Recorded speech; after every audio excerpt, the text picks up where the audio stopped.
ఐలమ్మ వర్ధంతిని MCPIU party ఆధ్వర్యంలో నిర్వహించడం జరిగింది. స్థానిక చెన్నారావుపేట మండల కేంద్రంలోని జాగృతి విద్యానికేతన్ స్కూల్లో ఎంసీపీఐయు పార్టీ ఆధ్వర్యంలో చాకలి ఐలమ్మ గారి 39వ వర్ధంతి నిర్వహించడం జరిగింది. అనంతరం ఎంసీపీఐయు పార్టీ చెన్నారావుపేట మండల కార్యదర్శి జన్ను రమేష్ మాట్లాడారు.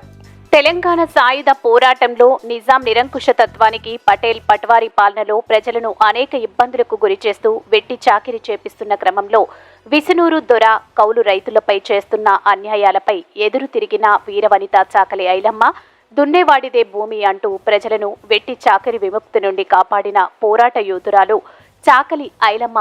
ఇలాంటి మహనీయులని నేటి యువతరం ఆదర్శంగా తీసుకోవాలని, ఐలమ్మల అన్యాయాలను అక్రమాలను చేసేవారిని ఎదిరించాలని, ఐలమ్మల ధైర్యంగా ఎదురుండి పోరాడాలని, ప్రశ్నించే గొంతుగా ఉండాలని అన్నారు.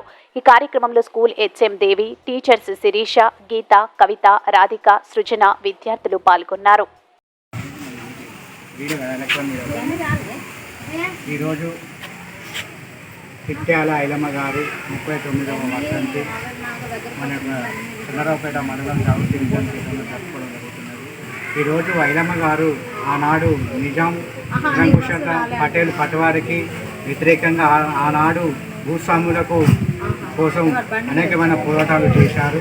భూమి కోసం, ముక్తి కోసం, వెట్టి చాకిరీ విముక్తి కోసము ఐలమ్మ గారు ఆనాడు విష్ణుడి దొరకు వ్యతిరేకంగా తన కౌలు రైతు భూమి కోసం ఎన్నో విరచితమైన పోరాటాలు చేయడం జరిగింది.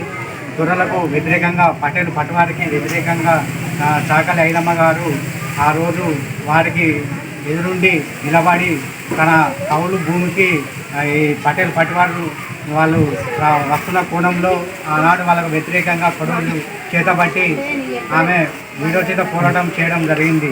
ఈ నేటి తరం కూడా యువకులు కూడా ఐలమ్మను ఆదర్శంగా తీసుకొని కూడా ఐలమ్మలాగా ఇప్పుడున్న పిల్లలు, విద్యార్థులు కూడా ఐలమ్మలాగా పోరాటాలు చేయాలని, ప్రశ్నించే వ్యక్తులుగా ఉండాలని, ఆమెను ఆదర్శంగా తీసుకొని అనేకమైన పోరాటాలు చేయాలని ఈరోజు మన యొక్క స్కూల్లో ఈ యొక్క ఐలమ్మ గారి వర్ధంతి నిర్వహించుకోవడం జరుగుతుంది. అలాంటి మహనీయురాలు మళ్ళీ పుట్టకపోయినా ఆమె యొక్క ఆశయాలను మనం తీసుకొని ఆమెలాగా ధైర్యశీలిగా, ఆమెలాగా పోరాట యోధురాలుగా మనం పోరాటం చేయాలని కూడా మేము తెలియజేస్తున్నాం.